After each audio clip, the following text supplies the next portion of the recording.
उत्तर प्रदेश सरकार के प्रभारी मंत्री मुकुट बिहारी वर्मा द्वारा सरकार के 4 वर्ष की उपलब्धियों संबंधित प्रेस वार्ता कलेक्ट्रेट सभागार में संपन्न। मुकुट बिहारी वर्मा ने सरकार द्वारा विगत 4 वर्षों में कराए गए कार्यों का एक-एक कर जानकारी देते हुए बताया गया कि कृषि अंतर्गत प्रधानमंत्री किसान सम्मान निधि योजना में 5,58,709 कृषकों को लाभान्वित कराया गया है। पारदर्शी किसान सेवा योजना में 1,15,378 किसानों को तथा किसान ऋण मोचन योजना अंतर्गत जनपद के 1,03,885 कृषकों तथा प्रधानमंत्री फसल बीमा योजना में 63,865 किसानों को लाभान्वित कराया गया है तथा पर्यटन स्थलों को विकास ₹1,801.31 लाख एवं मुख्यमंत्री पर्यटन संवर्धन ₹346.00 लाख लागत हुई है तथा एक जनपद एक उत्पाद में 23 खेला प्रदर्शनी, मुख्यमंत्री स्वरोजगार योजना में 60 लाभार्थी को,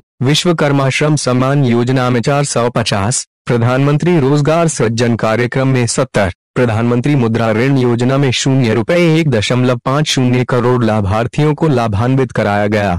प्रधानमंत्री आवास योजना ग्रामीण में 10,833, मुख्यमंत्री आवास योजना ग्रामीण में 3,656, प्रधानमंत्री आवास योजना शहरी में 21,966 लाभार्थियों को लाभान्वित किया गया। कन्या सुमंगला योजना में 7,693, निराश्रित महिला पेंशन योजना में 1,41,352, बेटी बचाओ बेटी पढ़ाओ योजना में 13 बालिकाओं को ₹5,000.00 की दर से चेक वितरण, विधवा पुत्री शादी अनुदान योजना में 32 लाभार्थियों को ₹10,000.00 की दर से भुगतान किया गया।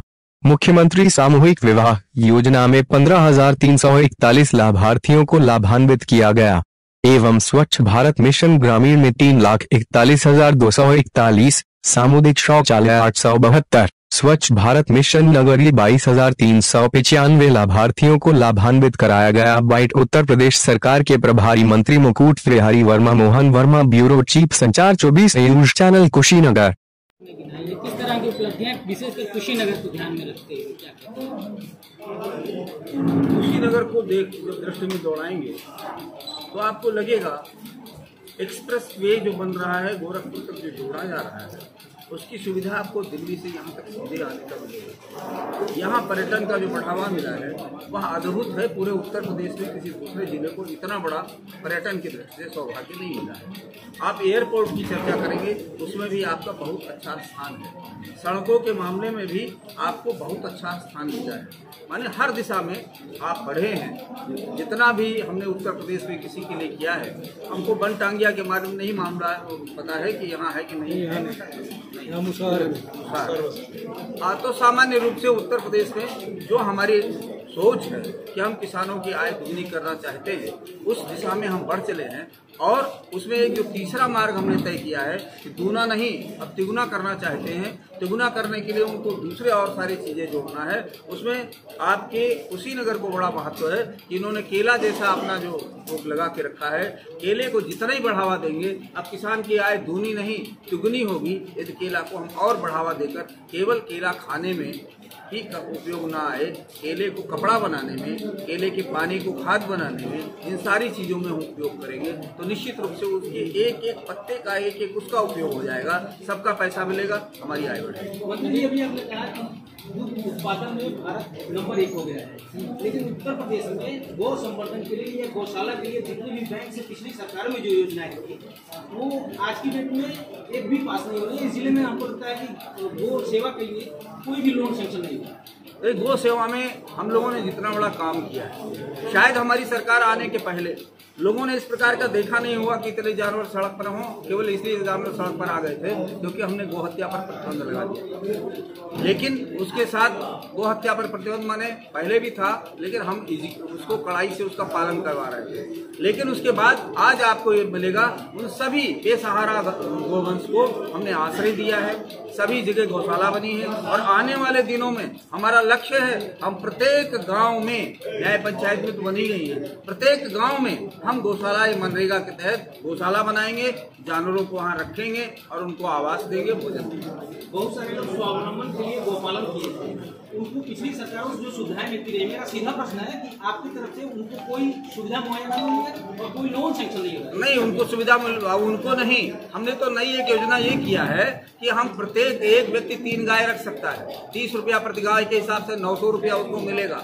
900 रुपया उसको एक गाय माने 900 रुपया एक किसान इजीली अपने पास 3 पशु रखकर उसके बाद कमा सकता है। ये एक गाय पर और 3 गाय रखेगा तो उसको उतना मिलेगा। माने लगातार किसान की आय बढ़ाना, किसान को सुविधा देना, गोवंश को बढ़ावा देना, इसी दिशा में हम काम करते हैं। इसके अलावा इनमें जो दूध देने वाली गाय होती है, ये उन कन्याओं को, उन परिवारों को जिनमें लड़की पैदा हुई हो, उसके लिए हम उसको गाय उनको देते हैं, फ्री गाय देते हैं, दूध पीने के लिए गाय देते हैं।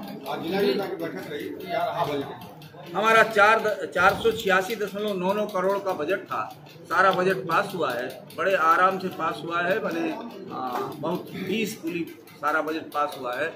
और ये सारी योजनाएं जो हैं वो कागज पर नहीं धरातल पर उतरने वाली है, धरातल पर उतरी हैं और उतरेंगी। कोरोना काल में जो बाल विकास पुष्टाहार बटे वो किन्हीं गाँव में बटे नहीं, उस पर आप क्या कहते हैं? ये हमारे संज्ञान में नहीं। किसानों के लिए तमाम योजनाएं आपने अभी गिनाई है, इसके बता रहे हैं बटा है और अपने ब्लॉक में वितरित किया, इसलिए मैं जानता हूँ। बहुत सारे गाँव छूते हैं जहाँ वहाँ का आंकड़ा दीजिए तो जानकारी। तमाम योजनाएं आपने अभी गिनाई किसानों के लिए, इसके बाद भी किसान आंदोलित क्यों, क्या माना जाए?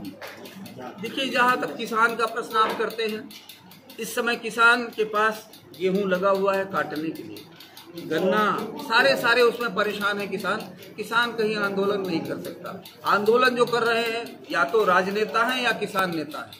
आप अपना बताएं कि आपके जिले से कितने लोग उस किसान आंदोलन में गए? पश्चिम यूपी कहीं ना कहीं। हाँ, पश्चिमी यूपी के, वही मैं बताया, जो किसान नेता है, 2-3 जिलों के लोग जो किसान नेता हुए हैं, उसमें भी सारे किसान नहीं जा रहे, केवल किसान नेता जा रहे हैं। आज किसान आंदोलन अपने आप केवल कुछ किसान नेताओं और कुछ राजनीतिक दलों पर निर्भर है, क्योंकि राजनीतिक दलों को अब कुछ नहीं मिल रहा है कहने के लिए, जो भी मिल जाता है उसको लेकर दौड़ते हैं। हर तरह से किसान हमारे साथ है, किसान की आय के लिए हम प्रतिबद्ध हैं। किसी भी सरकार ने किसान के लिए इतना नहीं किया है जितना हमारी केंद्र और प्रदेश सरकार ने किया। शौचालय प्रधानमंत्री की एक ड्रीम प्रोजेक्ट रहा है, लेकिन शौचालय में यहाँ घोटाले हैं, प्रधानों पे कागजी कार्रवाई नहीं, ना कोई रिकवरी है और ना कोई FIR। एक भी कोई संज्ञान में आएगा तो बड़ी सी बड़ी कार्रवाई होगी। मैं ये मानता हूँ कि जितना धन आवास और शौचालय में हमारी सरकार ने खर्च किया है, और केवल धन नहीं खर्च किया है, सड़कों में दिखाई पड़ रहा है। किसी गांव में घुसिए तो चारों तरफ शौचालय बने हुए हैं, दिखाई पड़ता है शौचालय बना हुआ। और ये किसी कारण से शौचालय ही नहीं, सामुदायिक शौचालय तक की व्यवस्था हमारी सरकार ने किया। बहुत बहुत धन्यवाद।